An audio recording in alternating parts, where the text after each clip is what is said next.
Welcome to the Greg's Review Show. Today we're going to get into Powernomics Corporation of America by Dr. Claude Anderson.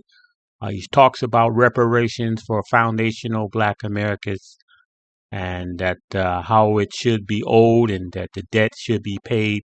But we're going to get into this. Thumbs up, like and share this video. Please support us through Cash App. That's GRC $mantrap. Any donation will be greatly appreciated. 50 cents, a dollar, anything that you can help support our channel, we will be greatly appreciated. Without further ado, we're going to go ahead and get into this video. And let's see what Dr. Claude Anderson is talking about. Let's get this popping.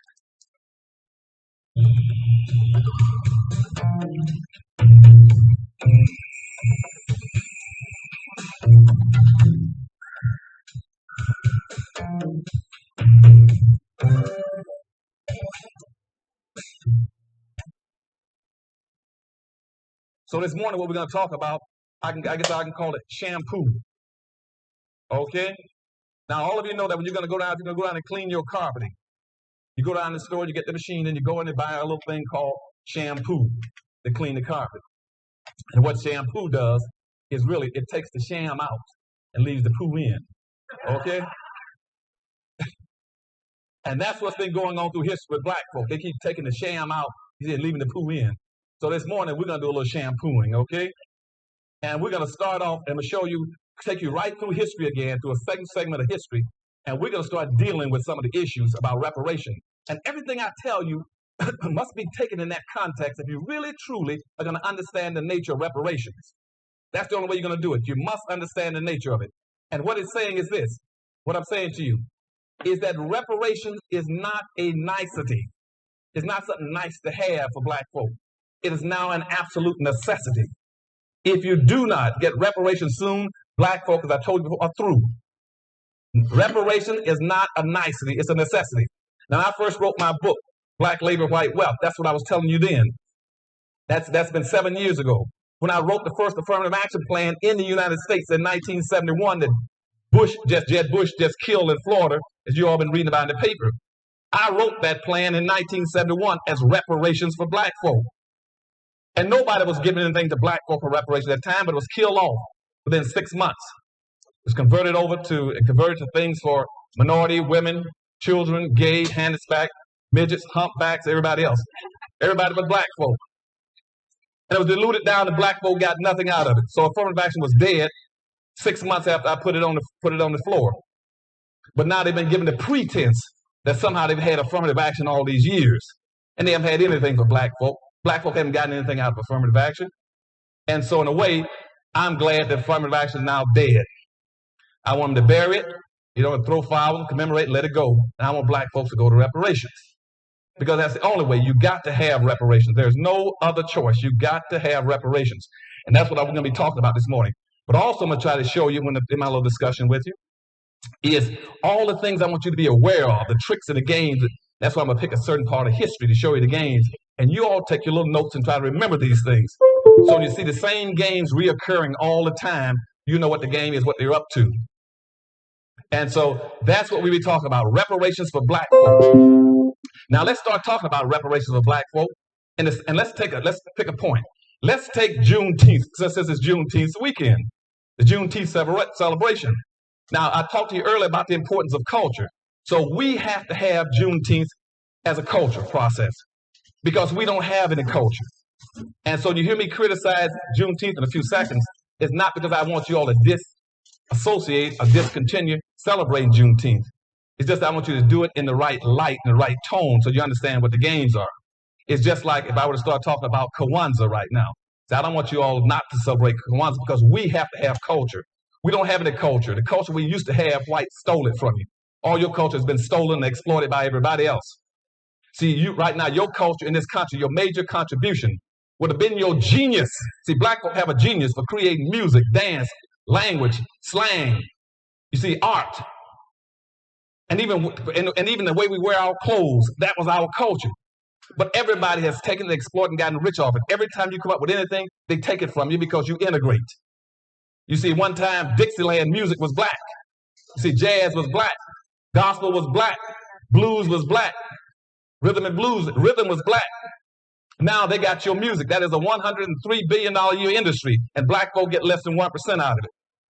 You see, even the Hispanics got your music now. They take African music and mix it with black music and call it Latin beat. See, everybody makes money off of black folks. Because when you're integrated, you open yourself up. Integration means filleting yourself, saying, come get whatever you want. And you integrate, they went inside, took everything out, and left you with nothing. And that's why you cannot make it under the integration process. Nobody else opens themselves up like I said, come get what you want, take it, and make a living off of it. That's why now they have a rock and roll, museum for whites, and call Elvis Presley the king of rock, or rock and roll, because it used to be rhythm and blues until white folks discovered it. See, they discovered black music like they discovered America. And then once they discovered it, then they became theirs. And we just gave it to them. So we got to have culture. And if I were talking about Kwanzaa, see, friend, I would tell black folks, so you got to understand that we got to have Kwanzaa. Because Kwanzaa gives us something to celebrate at Christmas other than the white form of Christmas celebrating. But Kwanzaa comes out of Swahili. And Swahili is a fabricated language. That's not a real language, a fabricated language that was created by the initial original slave traders. And that was Arabs. See, Arabs started Swahili. They started Swahili intentionally to be able to communicate with Africans, black Africans.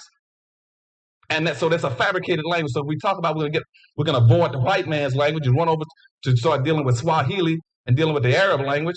See, you just jump from the fire into the frying pan. Doesn't make a difference one way or the other. But again, we need the celebration, but you need to understand that. Now, the same thing is true with Juneteenth. And see, all this to give you the context for reparations now, so you understand the issues. See, Juneteenth, the same thing. See, Juneteenth started off as a major celebration in Galveston, Texas in 1865. It's when black folk finally got the word, the last ones in the country to get the word that they were free. You see, and they went out and started celebrating, and we passed it on down, through the South and the Southwest up to this point as a major day for celebrating. But in reality, what you're going to find out in a few minutes is that you have never been free. They never gave you your freedom. The freedom and there's a little game going on behind the whole thing about emancipation and also about Juneteenth. And we're going to figure out what it is. So if we start getting our reparations, we're going to get it the right way. Now, let's go back now. See, let's go back to let's take Juneteenth as a kickoff point since this is Juneteenth weekend. If you go back now to, let's say, about 1860, when Abraham Lincoln, the so-called great emancipator that you all will be celebrating over Juneteenth, the great emancipator, Abraham Lincoln, President Abraham Lincoln. Abraham Lincoln didn't do one single solitary thing positive for black folk. One of the biggest scoundrels and culprits ever lived in terms of black folks. So you start talking about celebrating Juneteenth and Abraham Lincoln, you got to see that you deal a double deck. You're back to the shampoo again. See, you start talking about great emancipator and how he freed the slaves. There goes the shampoo. Because you see, and that's what happened in 1963 when we had the great Martin Luther King March. And I had a dream speech. See, where did they go to give that speech? But at the foot of the great emancipator, Abraham Lincoln. They stood at his feet and said, I got a dream, but with Abraham Lincoln standing behind you. Here's one of the biggest scoundrels to black folk on earth. And even when our friends, the Farrakhan, they had the Million Man March. You see, because they don't have the truth. They don't know some of the symbols they get caught in. So they then go to the foot of the great emancipator and sit at the foot of Abraham Lincoln and give the Million Man March speech. You see, and whether it's Martin Luther King or Farrakhan or our people, we keep getting tricked because we don't understand what's going on. Now, if you go back to 1860, Abraham Lincoln had absolutely no interest in black folk. No interest in black folk. His interest was a very simple thing. All he wanted to do, as a matter of fact, every speech he gave in my research shows that what he said is that I can't stand black folk. I don't need black folk. Don't want black folk. And what I would ideally like to do is to recolonize black folk and ship black folk out of the country. I would like to ship them either to Latin America, Central America, or back to Africa just to get rid of them. And see, that's what he wanted to do in 1860. But you see, he couldn't do it because he checked around trying to figure out how he could do it. After he became president, he found out something, which is a point that you all got to remember because we're going to talk about these things later. He found out that white folk needed these black folk they couldn't stand. See, they needed them. They needed poor black folk because, see, no white person wanted to do the dirty, nasty, dangerous work. So black folk then were needed as a labor class, point one. They needed your labor. The second group that came to Lincoln, the great emancipator that we like to worship in Washington, D.C., was a group of merchants, all over the country. You had people like all the people tied into the textile industry, the cotton industry, the insurance industry, the sugar industry, the tobacco industry, the rice industry, the indigo industry. See, all those people came and said, no, you can't get rid of those black folk. Because you see, also, because people like us in the cotton industry, in the leather industry, we need them as consumers. We need them as consumers. We need those blacks that you call darkies as consumers. Because right now, we know we got 5 million of them. And I know that every year, every slave owner is going to buy 2 pair of clothes for them, a pair of summer clothes and a pair of winter clothes. And those clothes are made out of what we call nigger cotton. That's the roughest part of the cotton that nobody else could wear. It's rough, tough, and just almost so rough it take the skin off the body. But that's what they made the clothes off of. So you had whites who had these industries. All they did was make what they called nigger clothes for slaves. They knew they had that market. And the same thing with the leather industry. They knew it from the leather industry that every slave would get 2 pair of shoes a year. They would give them a pair of sandals and a pair of brogans. Okay? And so they knew that was so a white leather maker said, hey, I know for a fact I'm gonna sell 5 million pair of sandals and 5 million pair of brogans every year. That is a built-in lock market. I got black folks as a lock consumer market. So I got black folks trapped 2 ways. One, you see, as I told you a few minutes ago, is because we need their labor. And secondly, we need them as consumers. And that's the only way, then, is the reason they send blacks out of the country. They had one other third reason that popped up, and they tried to deal with it through Lincoln, was that the white slave owners said, but on the other hand, they said, don't you know we've invested something like $8 billion?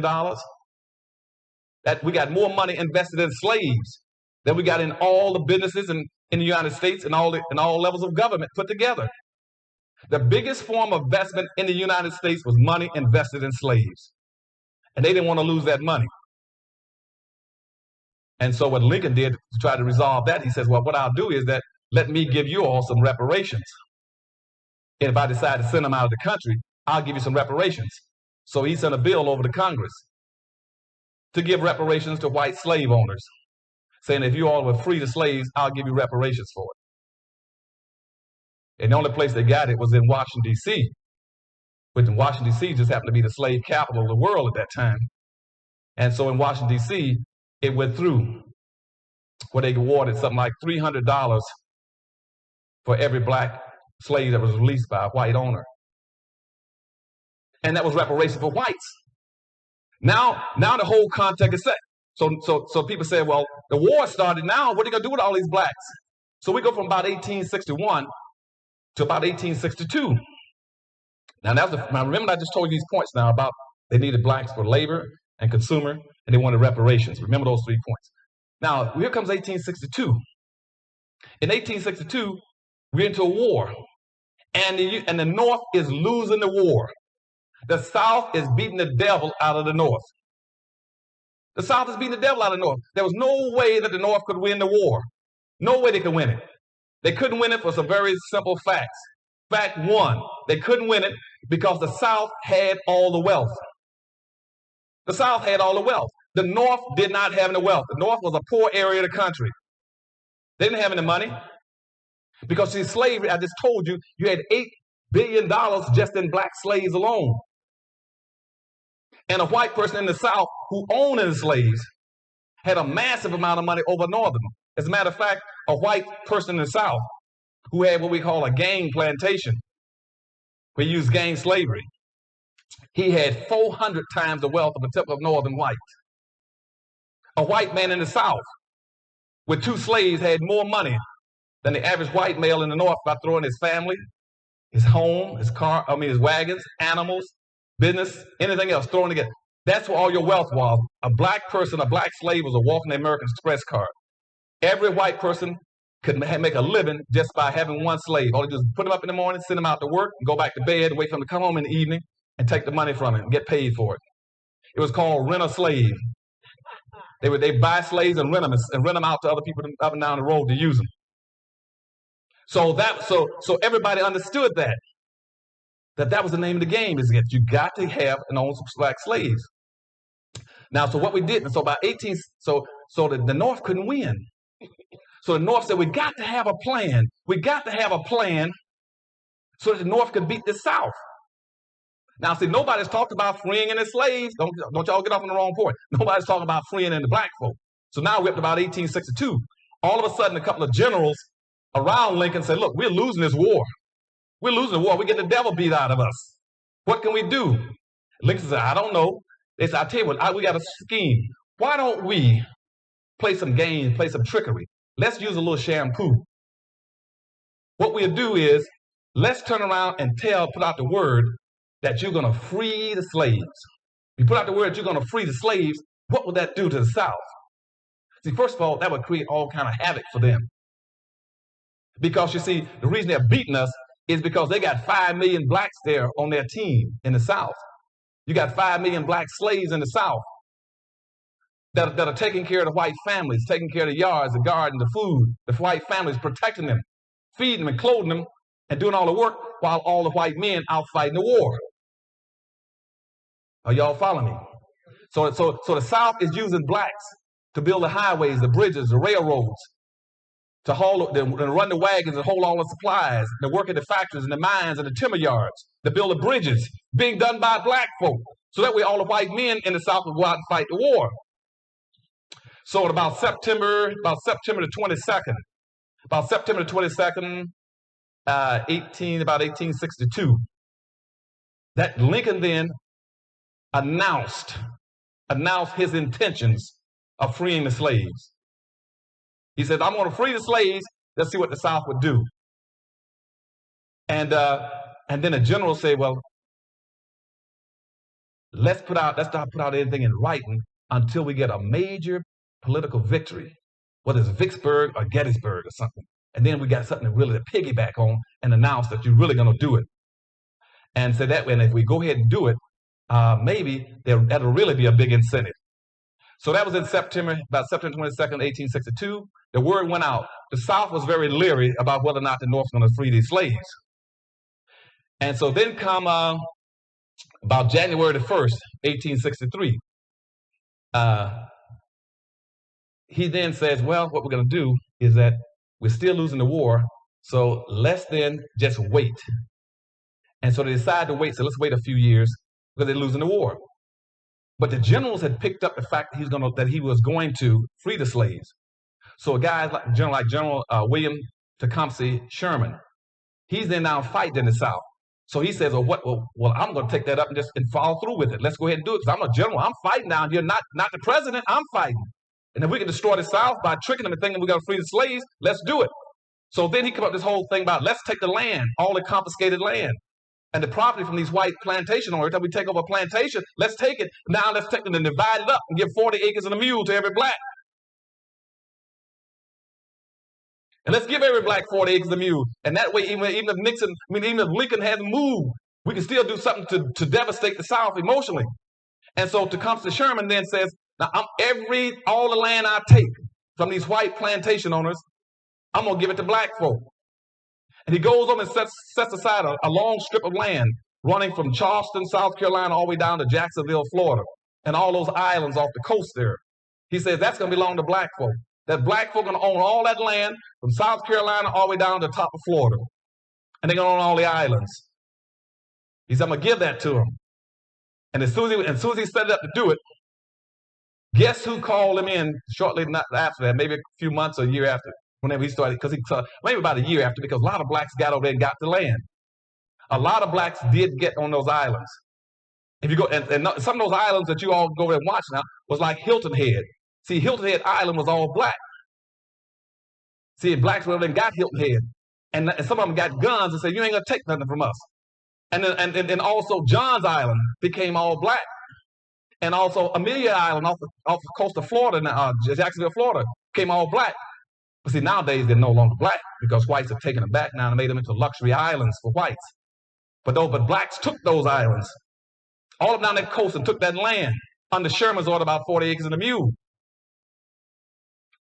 And now, about a year after that, our esteemed emancipator of black folk jumped in and said, "You can't do that. You can't. Take back that order," and forced Sherman to kill the program, to not give black folks any land. Your great emancipator, Abraham Lincoln, says blacks don't get any land. And a lot of blacks already had that land over there, and whites went in and tried to take it away from them later on. So the great emancipator started whizzing around. And that was about 1864 now. Now we're coming about 1865. Now what he said, now at this point in time, he's going to put out what we call the Emancipation Proclamation. So he put out the Emancipation Proclamation, but the Emancipation Proclamation took effect as of January 1, in 1863. He expected black folk to come out and celebrate that so he can get the South all riled up by the blacks being free, even though he knew black folk, in fact, would not be free. He put that out on January the 1st. But nobody bought into it, and blacks didn't come out to celebrate. Now, did I say 1863? I mean 1865. That thing came out, was announced at that time. But here's what happened, though. When the word got out, and black folk didn't come out on January 1st because, see, my people won't come out in the wintertime and celebrate anything. See, that's too cold. So black folk didn't come out. Black folk didn't come out. So the Emancipation Proclamation then was sort of postponed. It was written for that point in time, enacted at that point in time. The word didn't get down until about May 18th. They picked it up where public officials in the South says blacks are free. And most people got the word in May that black folk were free. It didn't get to Texas, the Galveston, Texas, until June 19th that black folk were supposedly free. Now y'all following that sequence for me? Okay. So all that's been moving across the country, saying that black folk are now free. But let me go back now behind this little game. They did not want to free blacks, as I said to you a few minutes ago. What they wanted to do was to disorganize the South by giving the pretense that somehow black folk are free. So here's what your good esteemed President Abraham Lincoln did. In the Emancipation Proclamation, what he said was this: I now hereby declare all the blacks who are in the Confederacy as slaves as now being free. Now, listen to his logic. He's in the North with the Union, and the South is the Confederacy. And what he says is now all the blacks who are in the Confederacy on the group that's broken away, or you will be free. He says, if you do not redistribute some of the wealth, resources, power, privileges, and controls to black folks' hands, black folk will always be slaves.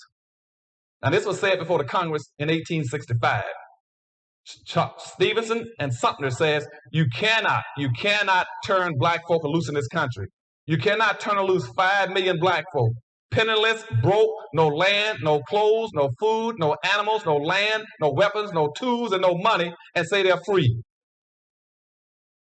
He said, you're running shampoo on them. It will not work. You cannot turn them loose without giving them something. You cannot turn loose all these black folk without minimally giving them 40 acres, a mule, and $100. He picked up on what Sherman had said, General Sherman had said with the blacks off the islands of the East Coast, is that minimally, if black folk, and he said, until the day comes that you redistribute wealth and resources into these black folks' hands, they will always be slaves. And that was said in 1865.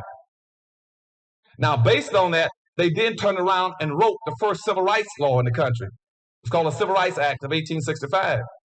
They wrote that specifically to be economic development for black folk. And in there, they talked about economics. It was economics. It had nothing to do with civil. Had nothing to do with social, had nothing to do with voting, had nothing to do with getting along with people, had nothing to do with integration. What it was talking about is you had to redistribute some wealth and resources into the hands of black folk. But now that Lincoln has been assassinated, you get another scoundrel as the president. His name is Andrew Johnson. They knew what reparations was. And what you all need to know what reparations is. So that you won't get confused as things begin to develop, because reparations will be the hottest issue in this country. Now, that's what I was prophesying to you all 7 years ago. That reparations will be the hottest issue in this country. Reparation means compensation in the form of money, materials, or labor for injustices committed. That's what reparations mean. So reparations has always been economic justice. That's why my book, Black Labor, White Wealth, A Search for Power and Economic Justice, was about. That you're talking about economic justice, you talk about reparations. It means creating a structural economic inequity. So those congressmen understood that. So they asked for the 40 acres and a mule and $100. And they sent it over to Johnson, who was the new president of the United States, and he vetoed it. Saying black folk don't need anything. They're now free. Quit giving them handouts. And now they're free. Let them live and survive on their own. And they use a term which says either let the ends work or starve. Okay? Now, at that point in time, they killed the bill. Now, these same congressmen came right back again later on that year and wrote the second Civil Rights Act. And that Civil Rights Act again, once it went through the Congress, it came out. It then became the Civil Rights Act of 1866. That was the second Civil Rights Act. This time they had to tone it down some. And again, they started working the games, and they were losing their power. So they had to start putting in all this all, you all, everybody, everyone, all this broad, ambiguous language again. And they passed the act again. This time they sent it over to Andrew Johnson. And they overrode, he tried to veto it again, they overrode him, and it went into law. That law is still on the books, called the Civil Rights Act of 1866. Now, that gave black folk the only thing positive, and that wasn't that strong, but at least that was the first time they ever got anything that gave them a legal right to do anything. It was the Civil Rights Act of 1866. And following that, they then said, well, we'll take that 1866 Act, we're now going to convert it over to another thing called the 14th Amendment. And we're going to try to put as much of that in there as possible, because nobody still would accept black folk as being free and would do anything for black. They say, hey, these black folk think they're free. They really think, they still think they're emancipated. They think they're free. Even though we did not give them the 40 acres and a mule, they still think they're free. And say, wait, we're going to show you how we're going to get them. Let's go back to the 13th Amendment unless we got them again. Where the 13th Amendment says it's unconstitutional to have involuntary servitude, except when duly convicted of a crime. They said we got them again because our people know how to play this game, the shampoo. So what they said is now, let's now write laws called the Black Codes in 1867. And the Black Codes will criminalize black folk. And we'll put out all kind of laws to make sure we got them again. So they wrote the Black Codes throughout the South, and a lot of northern areas enforced them. And those Black Codes then says we got you where we want you. Because all we got to do now is put out all these laws. Like, for instance, that a black person must have a signed contract to work for a white man by January the 1st of every year, or he can be arrested for being idle and vagrant. He had to have a contract in his hand that he could not be. So that tied blacks down. They created all kind of laws about blacks being guilty of looking out of the same window that white folks were looking out of, having dogs that were barking. And one of the biggest ones that get arrested black folk for and criminalized them was called playing games with white folk.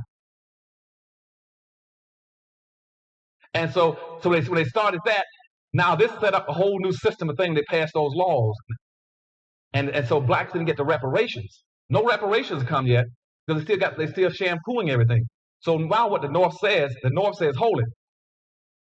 Yes, the South has passed these black codes, but we're not going to get involved again.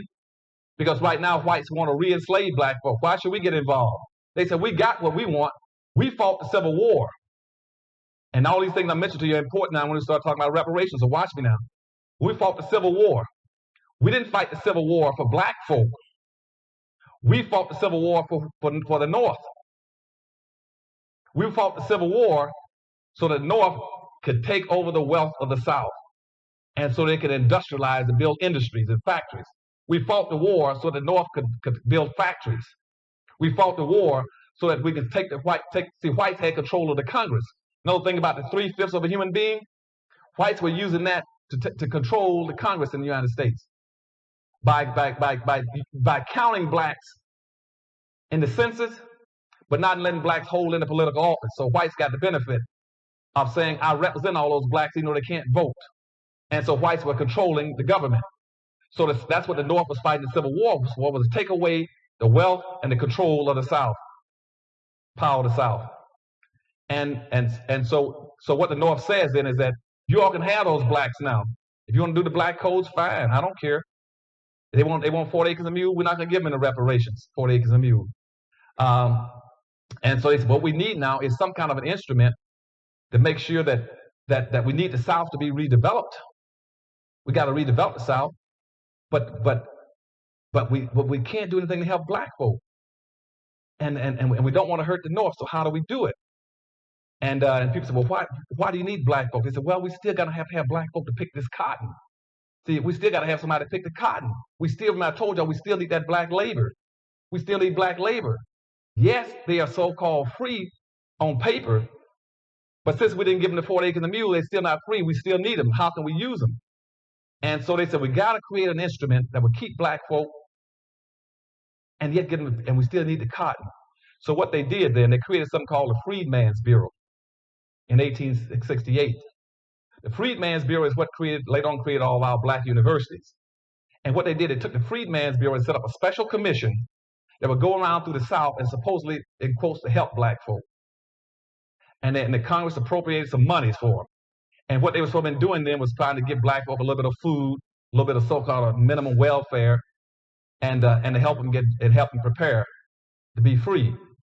But what they decided to do was to use the Freedmen's Bureau in a very slick scheme again to re-enslave black folk.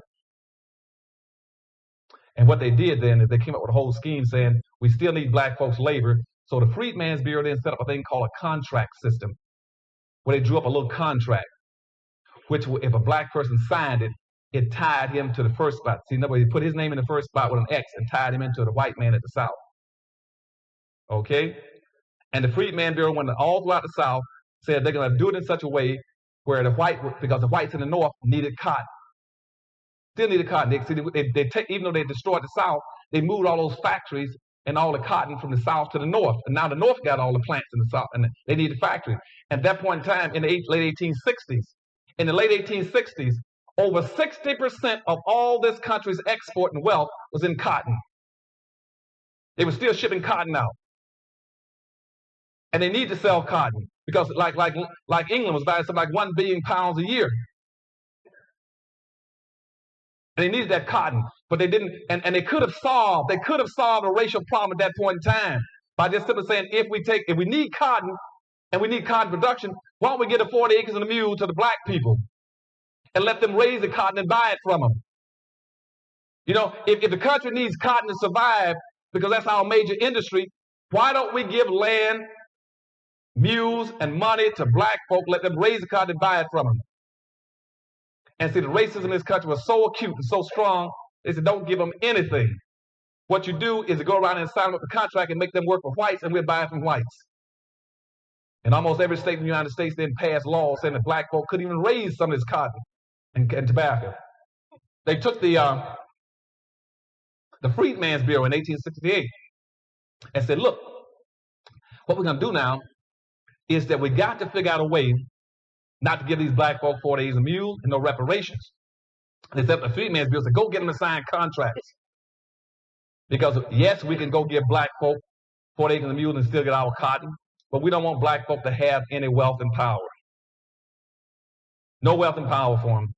So what they did, and after about 3 years, the Freedmen's Bureau went throughout the South, signed up every black person, every black farmer, every black family to contracts. Those contracts then locked black folk into what you call sharecropping and peonage. Locked them in And not only did it lock them in, but here's what it did to them: locked them in. But what it did when it locked them in, they told him that was voluntary for blacks to sign it. But if he couldn't sign it, he would get no welfare, no food, nothing else. And once he signed those contracts, he gave away all of his rights again. See, now he had no right to quit. He had no right to protest, a contest. He could not strike. He could not demand higher wages. And in that contract, what it told him in the sharecropping was that if you, in fact, would go back and work for your same white master that you used to work for and sign a contract with him, that if you work for him, he'll give you the seeds and the animals. He'll let you use his land. He'll give you the seeds, let you use his horse. But you have to do the work because they needed your labor. And at the end of the year, based on how well you produce, you can have earned your care during that year, and you might get a profit of any profits that are left over. And guess who kept the books? Kept the books, and never did black folk ever break a profit. If they never broke a profit, then most of them not only didn't break a profit, but see, and they couldn't protest, but if they talked back, then whites could have them arrested on those black codes for being insolent, talking back to white folk. And then once they did that, he was criminalized. Then he didn't have to pay anything. And so when that happened by 1869, 1870, most of these blacks were frozen all across the South again, locked back into slavery. And the United States government had participated in it again. Participated in all these corporations. And they wouldn't give black folk land, even the simple 40 acres and a mule. And keeping in mind that in 1862, the last Homestead Act was passed in the United States. The last Homestead Act was passed in 1862, which means all those 11 million white immigrants I told you about a few minutes ago started coming in between 1865 and 1880, and then the other 26 million that came into the end of the year. All of them came in here to get land while they were running the shampoo on black folk. Running the sham and game on black folk. As a matter of fact, in that period between 1862 and the turn of the century in 1900, the United States gave away 1 billion acres of land to whites. And black folk couldn't get an inch.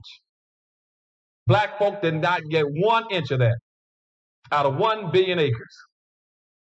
As a matter of fact, the United States gave away more land to the United States railroads by giving them 6 miles on each side of the railroad across the United States. They gave them more land than there is in the entire state of Texas. And black folk couldn't get an inch for reparations. And you see the game then when they locked black folk back into labor and slavery again, locked them in. And they needed us for consumers. And that went on. It went on. Let me jump up and show you how the game continues. We never got into reparations. And we still weren't free based on Thaddeus Stevens and Charles Sumner's definition. And what they said as two white congressmen back in 1865 is that there's absolutely no way on earth black folk can ever be free and ever be emancipated unless you give them something where they can be in charge of their own lives. And that's never happened. Okay? And that's why if you look back right now, I'm telling you all, when I talked about what the Wall Street Journal said and what the Detroit News said at the outset a few minutes ago and what Alan Greenspan said, when you were almost 98% in direct slavery and 2% in indirect slavery. That means that 100% of all the black folk in America were enslaved in 1860. But even then, you had 1/2 of 1% of the nation's wealth. And here you are 140 years later, when you're supposedly 100% free. You still only have 1/2 of 1% of this nation's wealth. How can you sit there and talk about you free and emancipated and all the game of shampooing going on? And even in modern day terms, when the white newspapers tell you that the shampoo is going, you still haven't gotten the black leaders right there. Hold on a second, something's wrong.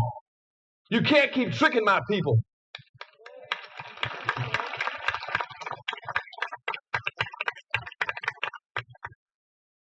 As a matter of fact, when we get into reparations, I want you to have these arguments when people start telling you about why they oppose the reparation for black folk. One of the first things you're going to hear is that we oppose the reparation for black folk because we've already paid our dues. We fought the Civil War to free black folk. You didn't fight the Civil War for black folk. As a matter of fact, on the eve of the Civil War, in 1860, they'd already done a survey. They found out something like 99% of all the white people in America were opposed to freeing black slaves. Nobody wanted to free black slaves. 99% of all the whites in America were opposed to freeing slaves. Now, all of a sudden, 150 years later, after the fact, you would say, well, we fought the war for black folk. You didn't fight the Civil War for black folk. Just like the same little game, the same game of shampoo they ran on you after the integration. Now they talk about how segregation was so bad and how every white person was in favor of integration. When it's even as late as the early 1970s. 87% of the white folk in America in the 1970s were still opposed to integration for black folk in America. Said black folk were moving too fast and wanted too much. You see, every time there's a game, we get the shampoo. They run this same sham and leave the poo in. So now when you start talking about reparations, they can start running these games on you again about we've already paid our dues for fighting. We died and fought to get to free black folk. They didn't die and free the black folk. Black folk are still enslaved. They have never been emancipated. If we're going to get it, we got to go back now and remember all those principles. They used us as a labor class to get wealth. They got their wealth now. We didn't get any. So we got to go back and get us a model. Now, what most people keep trying to use as a model, they want to use the Japanese. I don't want to use the Japanese. I want to use the American Indians. Now, why did I pick the American Indians? Because, see, the American Indians were the only group that was stipulated in the Constitution along with us. See, the Japanese weren't even in the country. See, when slavery was ending, I did not have one Asian in America in 1840s. I didn't have one Asian or one Hispanic. Not one Asian or one Hispanic in the entire United States in 1840. So I can't compare with those, but I did have Indians here. And Indians were stipulated in the Constitution along with us. Whenever they talked about black folk, they talked about Indians. But they didn't talk about all Indians. They only talked about those Indians who were not paying taxes. And this is very important. They only talked about Indians who were not paying taxes. Because you see, Indians were also classified, starting in 1870, as being equal to white folk. See, Indians were given an option that you were never given. What they wanted the Indians to do was to assimilate and give up some of the land. They can become white. And the Indian was given that right to intermarry with whites and become white. And you got a system we're going to talk about hopefully by the end of this thing. The system in this country is that people keep talking about, well, we're going to take over whites. You never take over whites. Whites got a process. Each group that comes in, they give you an option of becoming white at some point. So that way they'll always be the majority population. Okay, so Indians became whites. Just like you got Hispanics now coming to this country, all the Mexican, Hispanics, and Latinos. See, 99% of them is classified by immigration laws and also by their driver's license being whites. They are not part of what you all. They got a different issue than you got. And you got Asians now on probation to be white. Okay?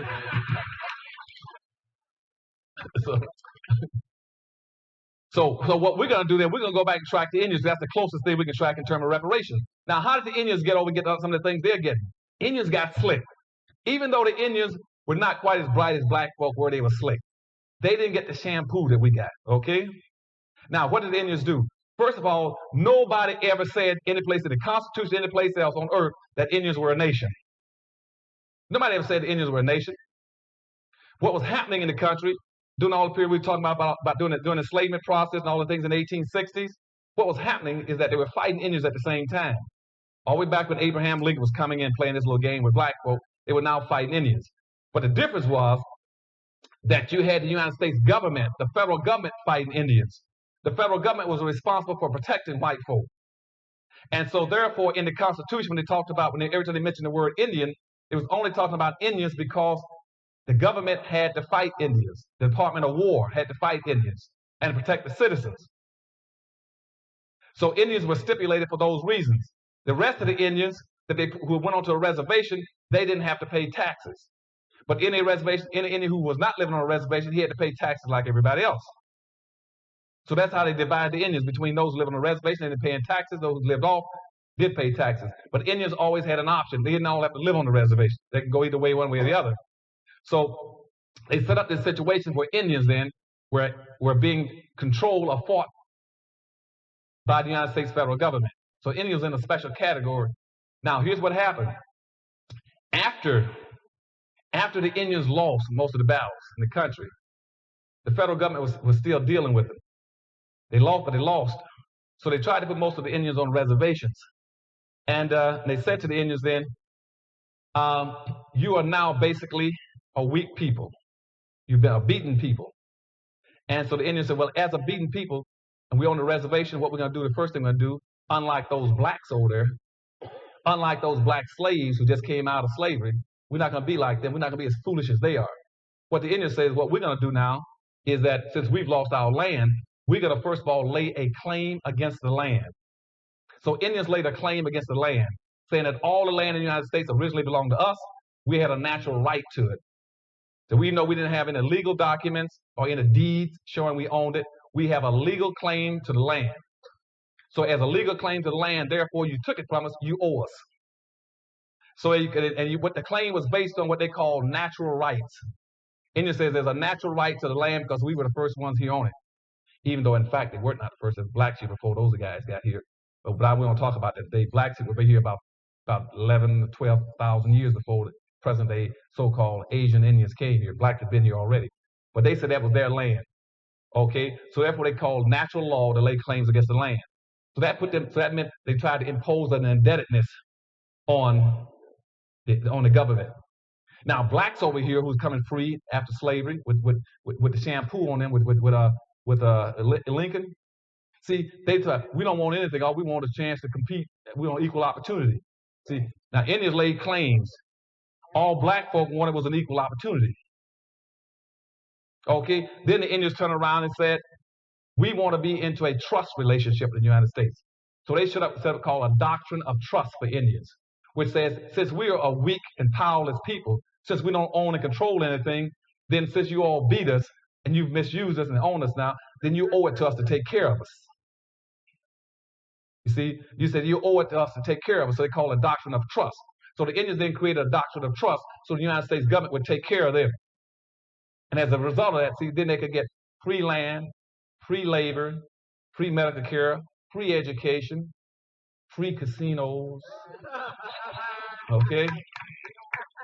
Tax exempt status and pay no taxes, okay? Now, here are my people over here talking about, all we want is equal opportunity. We don't want you to give us anything. We don't want the handouts. All we want is equal opportunity.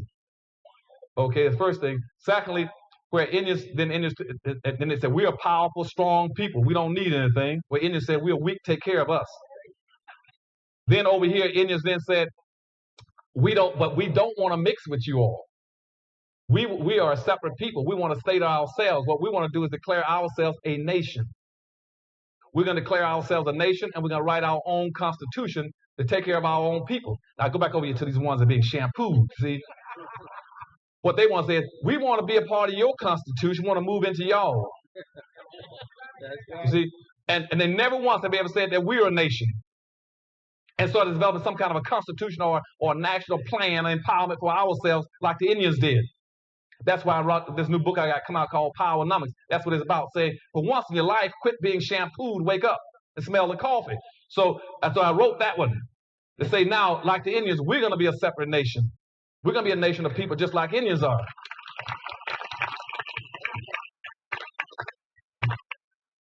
And the way the Indians got it approved, that's after they set their constitution, they kept calling themselves a nation. And even though blacks in America are a nation within a nation, they've always been a nation within a nation. Black folk are just as segregated now as they were in 1954. You're still not integrated anything. You're just as segregated now. You're still a nation within a nation. All they gotta do is declare themselves a nation, get them a constitution, and that's what you're gonna get in Powernomics. Y'all make sure you buy that book when it comes out, okay? You're gonna get that. Now, so they got that set up. Now, what we want to do then is, so the Indians then said, they kept playing around with this thing about being a nation, being a sovereign nation.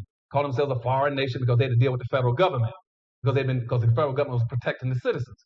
So then about 1832, a Supreme Court justice named John Marshall, and he ruled and made it official because at that time we had a do-gooder white liberal out messing around with the Indians on the reservations, and I think it was in Georgia, and somebody there was a law in Georgia that said, they didn't want whites on the reservation stirring up the Indians.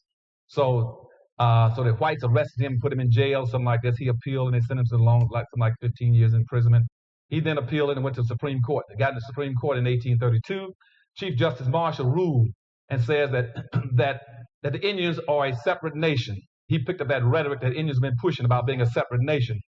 And then he said, well, the Indians are a separate nation, so therefore this guy got a right to go out there when he wanted to. And when he made that ruling in 1832, that officially then made in our constitutional law, they started accepting Indians being a separate nation. Okay? Now they're a separate nation, and with sovereignty, and now watch what happens now. Now they're getting dual benefit. They're getting reparations all the time. Now, Indians now, that means every state set up an Indian commission. Every state has a separate Indian commission now to give Indians what they want because they're under the doctrine of trust, that they are dependent people and you have to take care of them, those on the reservation. And they're never going to lose the reservation because they're not stupid. Why would they leave the reservation? They sit there and be taken care of. And you always got people saying, look how poor they are. Yes, they're poor because they ain't going to leave there. They want you to bring it to them. They can leave anytime they want to. Any poverty Indians got is poverty they sit there waiting with for you to come resolve for them. They don't have to stay on the reservation. They stay there because that's free land and free everything. So when they set up that kind of a trust, Indians then sat there and waited for it. But see, we didn't set up that kind of trust. And when they got that ruling, that made it legitimate then that Indians were now an official foreign nation. Then every state then set up an Indian commission and that gives Indian services. Then they set up a federal Indian Bureau in Washington, D.C. The Federal Indian Bureau typically puts out something like about $23,000 to $26,000 a year for every Indian in the United States. Then you got the biggest Indian tribe in the United States, the Cherokee tribe, that picks up in terms of reparations. They pick up something like you got about 155,000 Cherokee Indians out there to get $770 million a year in reparation funds. So Indians are getting all kinds of reparations. Indians have been getting reparations through treaties now, through land and free everything now for 200-some years. Black folk have got nothing because you went the wrong way. You cannot sit there and want to be a part of white society and that's exactly what the game they want you to play. Rather than say, no, I'm a separate nation. You have problems, you owe me just like you owe the Indians. The Indians should be your model. And that's why Indians now can walk into all the cities and now set up special casinos. You only got 237 Indian reservations in the United States. And Indians now got 258 casinos in the United States. They've run out of reservations to even put casinos on. And typically those casinos bring in $1 million a day per casino. Not in revenue, not $1 million a day in revenue, $1 million a day in profits. So the Indians now took those funds as reparation funds, and now they are taking that money and they're building economic structures for their people. They're building shopping malls and centers and all kinds of things, industries for their people. While we sit here looking for handouts through affirmative action that everybody else is giving away to everybody else but us.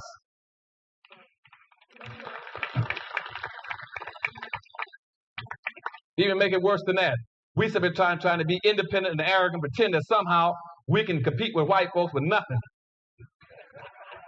And we got these little watered down, useless, half a business ain't worth 2 cents. And we got something like about 500,000 black businesses in the United States. They only employ 1.5 people on the average. And they always bragging about the number of black businesses have doubled in the last 20 years. Yes, the number of black businesses doubled, but the money didn't double. They ain't getting more money. You just got more people chasing the same dollar. Okay, so first our model then should ideally be Indians. We can track them and do some of the same things they did, and that means that not only will we try to follow their policies of non-integration, but trying to be a separate people and getting them as much advantage as you possibly can. Secondly, under the doctrine of trust, make the government responsible because we are just as weak. Nobody's more weak than slaves. And see, the Indians were not enslaved; they were free, and yet they are now classified as weak and weak people. So they're given all these benefits. That's why their kids can go to school and get free college education. That's why they got 28 universities in the country. So we then want to get some of those same identical benefits that Indians are getting. So when people start telling you every time black folk want to say, we need this and that, they say, well, Dr. Anderson, black folk are not as bad off as the Indians. I said, the Indians are that poor, make black folk like Indians. Treat us like Indians, they're that poor. See, but they always want to try to neutralize any concern you have about correcting conditions of black folk by pointing to Indians. And then they point to those Indians who are sitting out here on the reservation and sitting there waiting for something. And so what I'm telling you, then let us be treated like that. Treat my people like Indians. Let us be tax exempt. Well, we don't pay any taxes every year. We play the same game they're playing, okay? Now the next thing we want to do is we got to be prepared to start answering some of these people going to be opposed to reparations for black folk. They're going to come at you in three different ways. The first group that's going to come after you are going to be whites. You can rest assured right now that 99 and 100% of all white people in America will oppose the reparations for black folk. You must be ready to deal with that. Be ready to deal with it. Because they're going to be opposed to you for a very simple reason. That's called racism, racism. Racism means maintain the conditions on black folk the way they always were. So they don't want you to change anything. So they're going to come after you. But keep in mind that whether or not white folks want reparations for black folk is immaterial. We could care less about what they think. That's not the issue. That's because in a system of justice, when it is not the perpetrator's responsibility to decide whether or not you're entitled to compensation. See, in other words, if you ran over my house right now and killed my dog or something, I sue you, you can't say, well, I killed your dog, tore up your house, but I'm against your suing me. That's immaterial to me. It is black folks' decision whether or not they want reparations and how they're going to get it. And they start telling about white folks oppose it. Fine. I told you a few minutes ago, 99% of all the white people in America were opposed to freedom for black folk out of slavery. Keep that in mind. 99% were opposed to your being freed in 1860 at the eve of the Civil War. Also doing integration. You had about 87% of all the white people in America were opposed to integrating. So whether or not they want emancipation or not is immaterial. So be ready to deal with them. The second group you got to deal with are going to be black folk. You're going to have all kind of black folk in this country going to be opposed to reparation for you. They're going to be jumping out. They're going to be jumping out of the woodwork. They're going to be jumping out of the woodwork because they're scared to death. They're just as scared now as they were in 1860. They're going to say, we don't have anything, and when we ask for something, they'll take away what we got, and we don't have anything, but they'll take nothing away from us. And so you're going to have that group that's always scared, and they're always going to say, it's better for us to have nothing than you try to get something, because that way they'll take us back to nothing, which is where we are already. So watch out for that group. They're going to be coming out. The other group you're going to come out against, you're going to be a lot of your black leadership in America. The black leadership is going to come out of the walls. Whites are going to pay a lot of blacks to come out against reparations for black folks. Okay? And I've already been told this by one of the biggest white law firms that I know have already set across the table for me and my staff, said, Dr. Anderson, we're going to help you all with reparations. These are Jews now. That we'll help you all with reparations, but the problem you got to watch out for is that you're going to have all kinds of blacks coming out against you. And I said, I doubt that. And they said, no. They said, I said, how do you know that? They said, we might be white, but we're not stupid. They said, we know there are blacks in America who are paid. They're paid to come out against you all on everything you want to do to get black folk out of the ditch. We know that. And say, if we're going to help you, you better be prepared to deal with that and give us some ways of dealing with it. And they're going to come after you a lot of ways. You're going to have a lot of blacks coming after you telling you, same thing like whites, that you don't need it, or that's counterproductive, or whites will get angry, or you're going to create racial problems in the country, anything else. See, it doesn't create a problem for anybody else to get something, only when you all get something creates a problem. They're going to come out and tell you that, okay? And they're going to be paid to do it. And they're going to try to do it also by always blending it in, going back to those terms I told you about earlier. Anytime a black person comes out, start talking about all, we all, you all, poor folk, multicultural, culture diverse, minorities, you all have been had and been shampooed, okay? That's what it means. Anytime you got a black elected official, or a black civil rights leader, or a black minister, you're going to represent all the people, you've been had. Your first concern is you take care of your own people first, okay? You have never heard a white person jump up and say he represents all the people. Come to Washington and watch all the white senators come across this country. They say, I come here to represent my constituency, my people, back in my home, in my city, in my state. Only black folk want to represent everybody. That goes back to that slavery bit I told you about earlier. Watch that. When they start talking about all and all of everyone and everybody, you're through in the country. So watch for them, and when they do it, you all nail them. Nail them up front. I don't care whether it's an elected official or a civil rights leader, but they're going to be coming out against us pretty soon, okay? The second thing you got to watch out for now, we got to be able to look for the responses that whites going to come out with. They're going to come out with stuff like, why am I responsible for reparations for black folk? My family didn't enslave any black folk. Fine, that's good. But you still owe us. You owe us, first of all, because it doesn't make any difference whether or not your family enslaved black folk. You came here and enjoyed all the benefits of them enslaving black folk. And you're not paying for the fact that black folk were enslaved, whether your family enslaved or who enslaved them. You're paying for the benefits that you enjoyed then and you enjoy it now. You're just paying for benefits, okay? So you make sure you take it over to benefits. You tell me you ain't concerned about who did the enslaving. You're concerned about who's enjoying the benefits. And they're going to pay for it like any other person in the house. You go into a restaurant, they're going to pay. Whoever gets the service is the person that pays for it. You enjoyed all the benefits of coming into this country. You can't, nobody begged you to come from Europe or from the Far East or from Latin America into this country. You came here because you wanted to enjoy all those benefits that black folk had created. You sat at the table at the banquet and you ate, now it's bill time. Okay?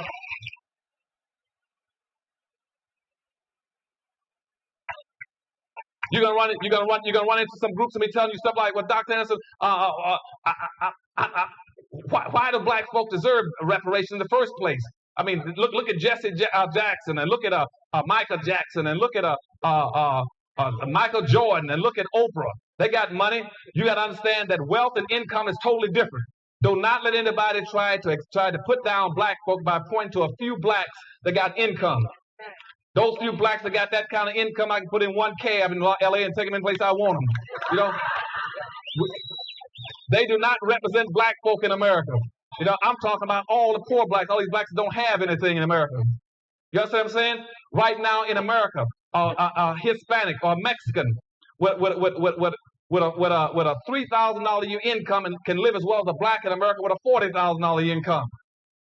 As a matter of fact, if I take a white person with a $40,000 income, between 40 and 50, and a black person between 40 and 50, what happens there? They're not equal. They might have the same income, but white folks have 3,500 times the wealth that a black person has. It is wealth in America that determines your opportunity, not income. Do not get confused with income. You see, all these so-called blacks in America, they keep talking about middle-class blacks. Blacks got into the middle class through income. Whites got into the middle class through wealth. There's a difference now. Wealth means what's left over after you pay your bills. Most of the blacks in America, I go around right now, they got high incomes. I ask them for $10, they got to figure out what bill they're not going to pay next year because they don't have any wealth behind them.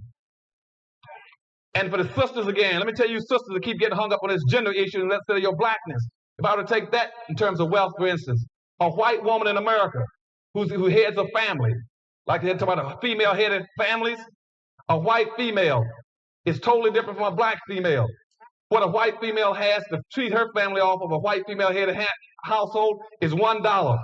For that, a black woman only has 3 cents for every $1 the white woman has to run a female-headed household. So don't get hung up on this income business. Go for the wealth. And so we start talking about wealth.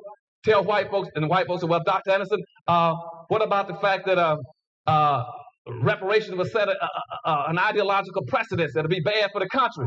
That's BS. See, let me go back again in history again. I told you earlier, go back to history. Everybody in America has gotten reparations but black folk.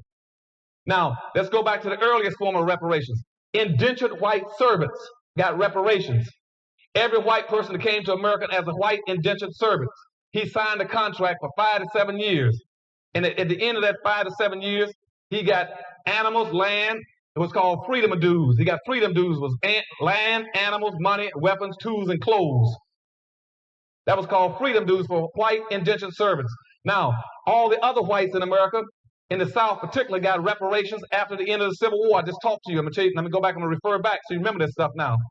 At the end of the Civil War, when I told you that they had all that land and all that prosperity in the South, they could have distributed to black folk.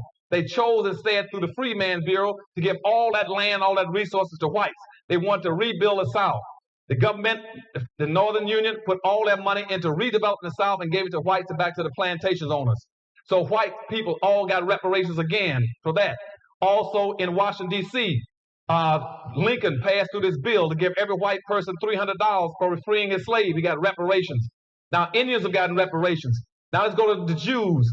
Following World War II, Jews now, since World War II, have picked up over $52 billion in reparations just from Germany for what they did to them, for enslaving them.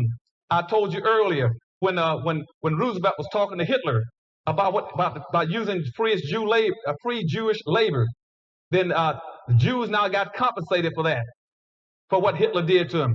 They picked up $52 billion just since the end of World War II. In addition to that, we went over there and bombed Japan and fought a war with Japan, and even black folks participated, helped and fight. And as soon as the war was over, the United States turned around under the Point 4 plan and gave Japan over $13 billion to rebuild. And they just finished a war with them. They went to Europe, and they put out another 13 to 14 billion under the Marshall Plan to rebuild Germany. The blacks have fought. Now, with the Japanese came to this country, in this country, they were internmented, which means in Los Angeles and around this area. They were not enslaved. They were not Jim Crow. They were not lynched and castrated. They were just simply relocated for the safety of the country. And the Japanese have picked up 3 forms of reparations already. Each, for 2 of them from the federal government, ran $1 billion each, giving them $20,000 for every adult. So they've gotten reparations. Everybody's gotten reparations but black folk. So you tell them, no, that you're entitled to reparations. Now, another thing they'll tell you, they'll say, well, Dr. Anderson, I'm just a single person trying to earn a living. Why should I pitch in and pay for black reparations? I don't have any money, and I haven't done anything to black folk. Get them this way. You tell them this, that black folk, just like everybody else in the society, in a social democracy, have an obligation to the whole. Black folk did not take Indians' land, but we've been taking care of Indians as black folk ever since we came to this country. Okay? All that money going into those Indian treaties and going to Indians, those federal Indian bureaus and state Indian commission and paying for Indians so Indians can't pay taxes and giving reparations to Indians. Black folk are paying for that. Black folk did not create World War I and World War II, but black folk fought and put money into it. Black folk did not steal $750 billion out of the S&Ls in the United States. But every black adult in the country has to put in $2,000 for 20 years to repay it. Black folk have not done anything in this country, but black folk are charged with everything that goes down. And so whites must understand that everything that went wrong with black folk, they got an obligation to correct it. Just if they're white, fine, you still pay it. There are no longer. Whites must understand that the days of the thrill are gone. Now, to get the thrill, you got to get the bill. Okay. Now, as we get our money, we got to move our resources into several things. We start developing it. When we get these funds, keep in mind, no black person should be looking for money individually. We're not going to get into that bag. No black money comes except those who are going to be a part of some of our national suits. Any black that becomes a part of our national suit, you can get money directly. We'll be having hearings through the Harvest Institute in Washington, Detroit, and Los Angeles, where we'll be taking testimony, making blacks a part of a national suit, because we're going to be going after about 257 white corporations, okay? Now, if we win that, you get money. The rest of you blacks don't get any money that way. Where you get your money, the money's going to go into special funds in the country between 2 regional development banks on both sides of the country. And what we do then, black folk can go to those banks and borrow that money either to get long-term, low-interest loans of no more than about 1% interest rates, or the money would go in to help you start a business as equity capital so you don't have any debt, okay?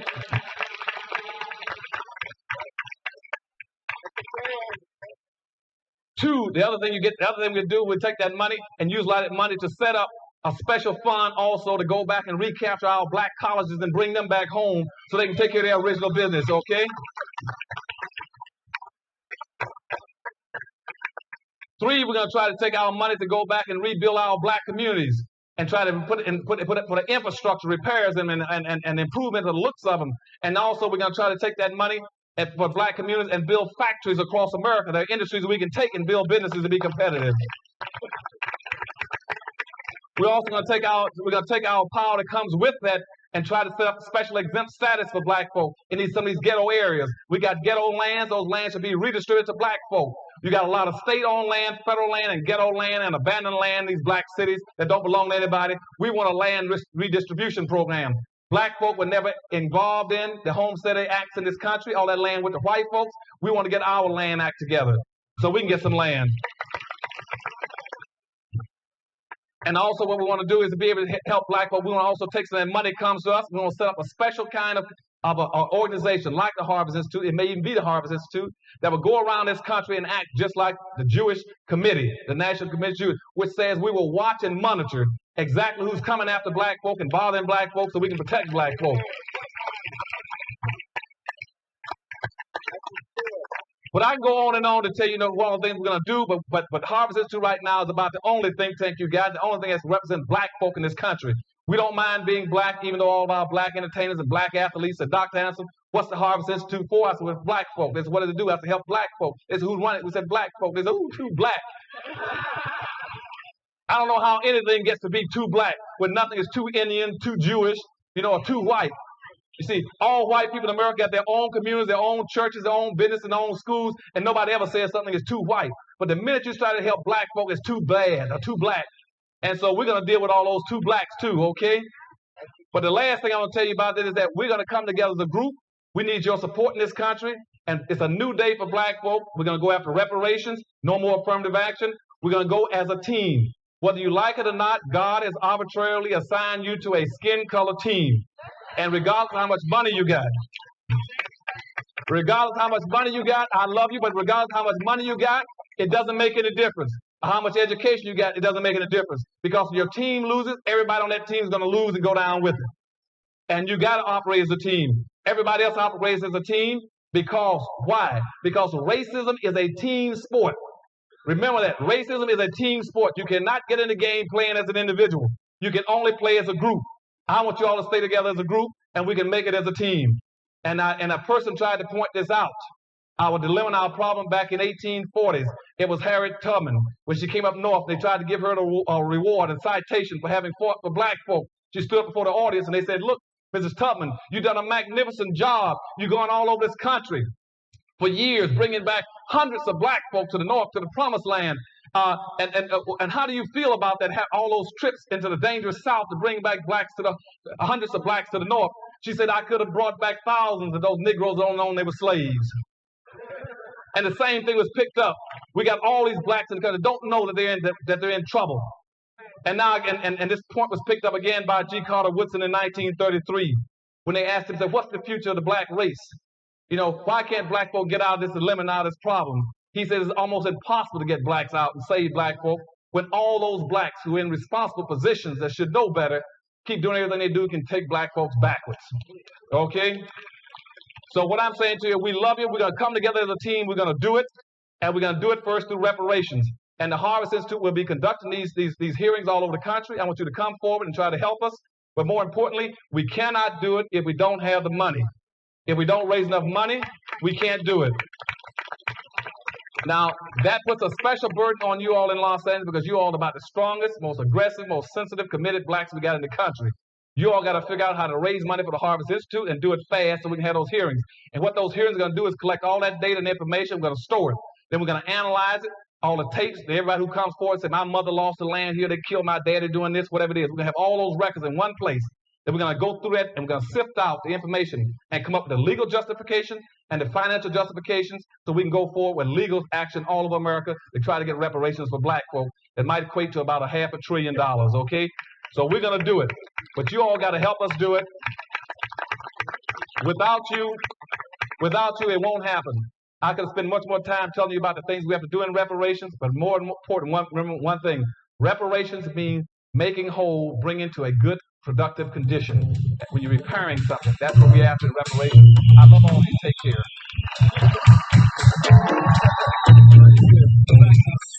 Thank you. I love all of y'all now.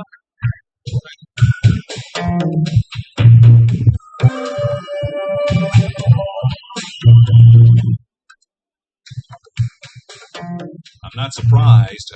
You take a decided historical tone with this book. But what's interesting about the way this book is put together, Dr. Anderson, is that it includes myriad factoids about history, black, white, and otherwise. But in addition to that, you are trying to set a record straight, a record full of holes, voids, and obvious omissions. You say that black history is not, or history in general, is not taught very well in the American public education system. How would you change the way it's taught? The first thing I would do is I would have to base it on what I learned years ago when I was over education for the state of Florida. Being over the education system, I went in and reviewed some of the textbooks, Daryl. I found out in the state of Florida that invariably blacks only showed up twice in the history books. Either showed up in the course of slavery, where they were picking cotton in the fields, or secondly, they showed up in the civil rights movement, where they were demonstrating a riot. And I tried to insist in the state of Florida that they put some blacks into the history book that really told the true story about black folk. And the book companies told me, the publishing companies said, "Well, Dr. S, we can't do that. There's nothing about blacks. We don't have any accomplishments of black folk." That was the first thing that set me off. That was a alarm bell in my head that somebody is not teaching it. And therefore, the white kids in the state of Florida, as well as the black kids, were being deprived of a true understanding of black folks' role in history. The second thing I found out there was that in going into the black schools, invariably during the month of February. Fair use, fair use. That was a wonderful one video. I'm gonna stop right here. YouTubers, please help support us through Cash App. That's GRC $mantrap. This is a great video by Dr. Claude Anderson. You need to get that book by Dr. Claude Anderson, Poweronomics. It's a wonderful, wonderful book. And Lord say the same. I'll talk to you again next week. And thank you again for tuning in the Grad Review Show. Bye-bye.